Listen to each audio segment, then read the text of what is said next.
Tennessee Titans. All right. So I couch it with this. Obviously, it's a transformative offseason in that you added Cam Ward. But it's not like I'm grading the decisions here. That, to me, was a layup. You had Will Levis for 2 years. You did not make progression from year 1 to year 2 the way you'd like for a franchise quarterback. So you take the guy who is the only one that everyone had graded as a franchise quarterback. Everyone, but like most people had graded as a franchise quarterback. So I can't give him too much credit for that. But again, it is a transformative offseason because of that.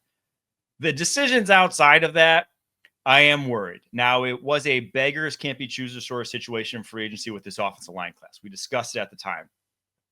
That didn't mean, in my opinion, that you really had to break the bank for someone like Dan Moore Jr., who, as you alluded to so eloquently earlier, he led the NFL in sacks allowed last season. He's an upgrade from Nicholas Petit-Frere, but he is not an upgrade in terms of you're going to feel great about your offensive line after adding this guy. Kevin Zeitler, good budget signing, but there's a reason he's a budget signing because he's over 35 years old at this point, and you just history of guys in that at that age, unreliable. So I thought they had an okay offseason in terms of what they did to add around him. I thought they got some good steals in the draft. It was a great draft because obviously you added Cam Ward. But in terms of just decision-making around it, I went B-. I thought they were in a position to do a little bit more because I'm still looking at this offensive line. I'm still looking at this receiving core, and I'm saying we've done a lot. We've made a lot of moves, but it could still be really bad. You know, when your number 2 and number 3 wide receivers are either a 32-year-old Tyler Lockett, a Van Jefferson who is bounced around the journeyman at this point, who's never lived up to a second-round billing, and then a bunch of day 3 wide receivers and tight ends, I just worry that it might not be necessarily good enough for a guy like Cam Ward to hit the ground running and not have some hiccups. I want to say this about Dan Moore Jr. before people think I'm just here to say mean things, because context is really important, particularly as an offensive line. You know, I could give up 3 sacks in a game, and of course at the podium I would say, you know, I got to be better with my hands or blah, blah, blah, blah, blah. But you might look at the tape and the quarterback might be at 12 yards, or the receiver ran the wrong route and the quarterback had to pat the football for an extra second. And sometimes you can't hold up for 5 seconds. Dan Moore Jr. played one of the toughest slates of edge rushers that you're going to play in the National Football League. Guys like Myles Garrett, Trey Hendrickson, they just kept coming. They're werewolves. And sometimes you get in those divisions, you get in those fights, and your football team gets down. You got to throw it a lot, and things don't work out well. I mean, I think he was 145th out of like 161 in terms of pressure rate. But I do weigh into that equation how talented the rushers are that he's playing week in, week out. I do not think that he's going to be looking at the same caliber of rushers. In fact, the scary guys in that division are probably on the interior of his defensive line. So he's going to get to see them day in, day out as well. I wish him nothing but the best. I'm excited for Cam Ward. It was a layup and a slam dunk in my opinion. And I'm looking forward to watching this Titans team. I'm going to give him a B. I would give him B-, but I'm weighing into the Dan Moore equation, who he played against. Yeah, I do think, obviously, that duo of Hendrickson and Garrett, difficult, not quite, Josh Hines Allen, Will Anderson, Latu doesn't have quite the same juice, I'll say. So that perspective is like will be easier. And also we got to think positive as alignment here is what I'm yes. saying. Because if you just think about them making a porno tape every time you're on the field, because they're just getting sacks and hits and it's all positive. We got to flip it a little bit. Okay. Yeah.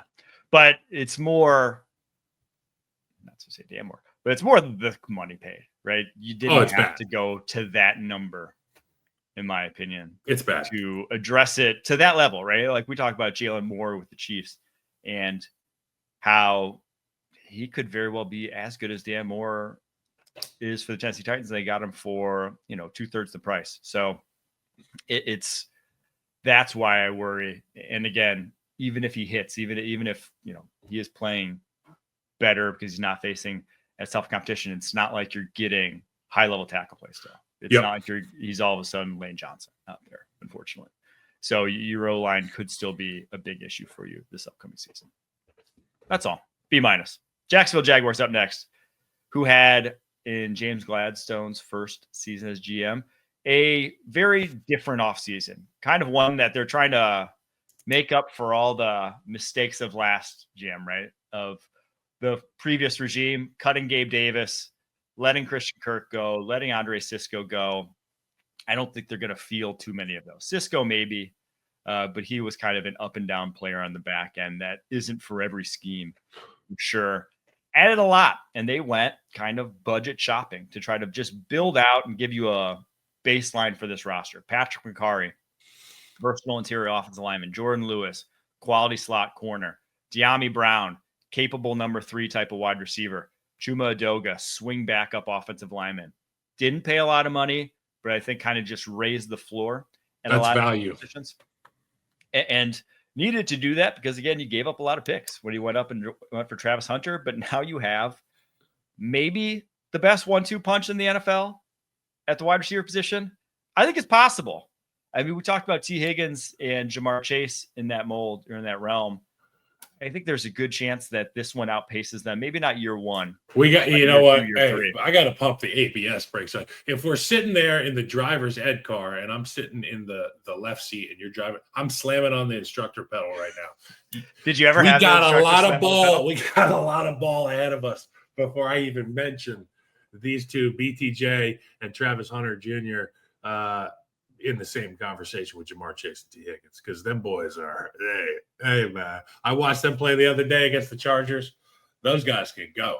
And they lost, but they can go. McPherson, 3 missed field goals, pulled them. Do you remember that? Evan had so a bad brutal. year. Brian Thomas Jr. was 6th in the NFL as a rookie in receiving yards. Hey, awesome. But the issue is there's 2 positions next to Travis Hunter's name. And in fact, on that graphic that Harry in the production truck put up there, you see in the draft it says CB/WR. I would invert that. I would flip those. Big WR, tiny CB is what I would put. And if that's the case, or if it's just WR, I am wholesale buying what you're selling on that 1-2 punch. But you know, we got a lot of days left before we see what the hell they're going to do with Travis Hunter. I did love the draft. Wyatt Milam, after that, a guy we both loved out of West Virginia, the offensive tackle. I think he could very well take over from Ezra Cleveland at left guard early in his career. Bashul Tutin adds a different element in terms of the speed he brings to the table in that offense. Not to say that Travis Etienne's slow, but like watch Tutin and you'll understand. So I think what they did to give just Trevor Lawrence a situation that's good, right? We've kind of been begging for it since he was drafted. It's like, how can we just not make this the Jaguars offense, right? How can we not make this dog shit? And I think they finally did it. So hats off to James Madison. I can't stop saying that because there is a Duval Street in Key West every single time. They're all Jags and Dolphins fans in Key West. But yeah, that Duval clip lives in my head. I can't stop saying it. And then he gets pissed when people are like, "Hey, can you do the Duval?" He's like, "No." Come on, man. That was your introductory press conference. Like, come on, Liam. All right, A- for the Jags. B+. Indianapolis Colts very much had one goal in mind this offseason. It was improve the secondary. Charvarius Ward, Cam Bynum. They went out, big money, spent it, needed it. You watched them at all last year. You knew this was the issue, and I think they fixed it wholesale. Like you upgraded the safety position across from Nick Cross that needed to get upgraded. You upgraded the corner position across from Jalen Jones that needed to be upgraded. Now you have depth. Now you have capable starters, and now you have a new defense coordinator in Lou Anarumo that when he had those defenses that were capable of shutting down the homes of the world, they had versatile, deep secondaries. Because what he wants to do is basically a game plan. He's a game plan DC. He's not the way Gus Bradley was, previous DC, who was a single high sort of DC. You know, he had his types of coverages that he liked to play. Lou Anarumo, week in and week out, you will see.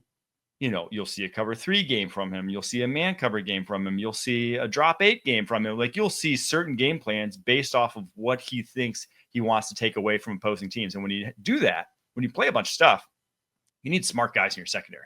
You need smart, versatile players.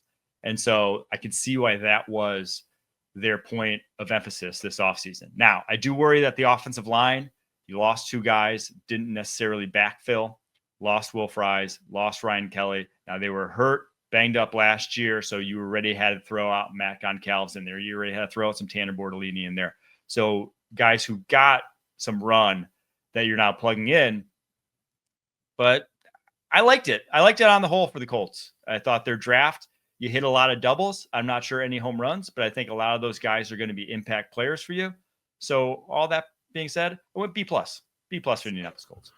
Best way to help your young quarterback, obviously, is to just become an offensive line for him. You mentioned Fries and Kelly out the door, and that sucks for the Colts. But you immediately put the pacifier in the mouth of that fan who's complaining because you draft Tyler Warren. And he's somebody that you and I both think is a real special player, and I'm excited to watch him play. And we said, if you're the Colts, you're looking for a tight end. I had Colston Loveland mocked to the Colts just because I wanted somebody in the vision of this young quarterback to try to help him out day in, day out. And with Tyler Warren, you get that, and you get some more versatility. And with the style of offense that I anticipate them running, with a healthy horse at quarterback, they're going to be able to mix in some of these packages where it's, Big Five and Warren back there. And it's going to be scary for defenses to prep for that. Anybody can have the ball at any time. I'm excited to watch this group. And I kind of, as much as the Daniel Jones signing was a little bit more than I would have liked to have spent, I like that it's going to push Anthony Richardson. I do think, getting a vet in that building who is capable of starting, however, whatever you think about Daniel Jones, I think we could say that. He's going to push Anthony Richardson. It basically put him on notice to say, we need the best from you this offseason. I think you're going to get the best from him. It's just how good is that best from Anthony Richardson remains to be seen, because we just haven't seen the guy play a bunch of football at this point in time. Last team here, Houston Texans. Loved their draft. Loved their draft. Hated what they did with this offensive line. Now, you could say that this gave him more cap flexibility to get rid of Laramie Tunsil. It gave him more picks. They needed, obviously, it was bad when Laramie was there, so they went with just throwing a bunch of other guys at this problem. But, man, I do not feel confident saying that they improved this offensive line whatsoever, given the names they added. Obviously, they signed Cam Robinson, signed Laken Tomlinson, traded for Ed Ingram, signed Trent Brown. They threw the kitchen sink at it, drafted Ariante Ursary in the second round out of Minnesota. One of the more I'd call NFL-ready offensive tackles, just in terms of how much football he's played. But all that, and you still could stink. I'm looking at it on paper. If you're starting fives, Cam Robinson, Titus Howard, Jarrett Patterson, Juice Scruggs, Blake Fisher, there's a chance it's still very, very bad. Yep. There's a chance a number of those guys aren't on the field in week 6. Yes. So that's my worry, because, you kind of shot the moon last year. I think from a cap perspective, they weren't going to go out and go on another spending spree. I think getting CJ Gardner-Johnson, this defense will be scary. It's already was a year ago, and now I think you upgraded at defensive tackle a little bit to get even more out of that group. It should be a very good unit. This is Dan Moore's nightmare game. But I look at this offensive line. I'm like, I don't think you're getting through the AFC with this offensive line. I just don't think you are, unfortunately. I love what they did at wide receiver. They got weapons for Stroud. He's going to need them, because that ball is going to have to get out of his hands. Year 1 to year 2 production obviously dropped for CJ Stroud. He was, over the moon his first year. And then the second year he came back down to earth. And a lot of that wasn't due to his shortcomings. It was protection based. They were getting assaulted. The backfield was getting assaulted in Houston. The first move they made was getting rid of Ronnie Stanley to another young quarterback who's going to just eat that up and turn it into production immediately. The question mark was the O-line. Did they do enough? Yeah, they did a lot, but I'm not sure it was the right moves. These are all essentially gambles, all these guys. I mean, all the names that you named, they haven't been great, so, and a lot of them haven't been healthy. And one of them's got weight issues. So there's a lot there's a lot to digest, no pun Which one's that? intended, with the Houston moves this offseason. I love watching CJ Stroud play so much. And when he's good, he is fun football to witness. So let's hope that the offseason moves, and I give him a C+, are better than we are judging them for right now, because nothing's better when that defense in Houston is humming and CJ Stroud is slinging it around the yard. Yeah, I do think their defense, the secondary, is still one of, if not the best in the NFL. They're still going to be a chore to pass against consistently with that edge duo, with that secondary. But they had games where they just couldn't move the football. And now obviously he's swapped out OCs. No more Bobby Slowick. I think that will help just in terms of CJ Stroud's comfortability. But I'm worried. I'm worried about his health, truthfully. It's what it is. It's like that guy can't keep taking that many hits. You just can't. No one can in the NFL, unfortunately. 52 sacks a year ago. All right. B- for me. Houston Texans. You want C+. And I don't. It's tough. I just don't like the names that they got for the O-line. It is tough because this is like year 3, year 4 of your rookie deal. That's the window, right? Yep. That's your sweet spot. That's what. This is really not how he saw it going. Exactly. After his first year, he's like, I'm going to build on this. We'll be in the Super Bowl in year 3. And now here we are. So